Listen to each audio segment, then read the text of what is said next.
واتقوا الله الذي تساءلون به والأرحام إن الله كان عليكم رقيبا يا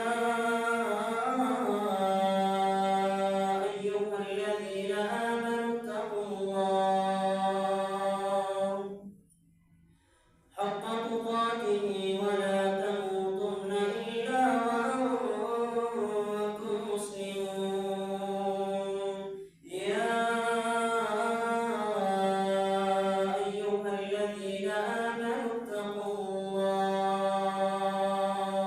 وقولوا قولا سديدا يصلح لكم أعمالكم ويغفر لكم ذنوبكم ومن يطع الله ورسوله فقد فاز فوزا عظيما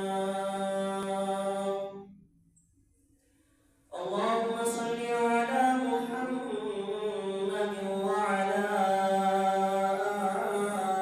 آل محمد كما صليت على إبراهيم وعلى آل إبراهيم إنك حميد مجيد اللهم بارك على محمد وعلى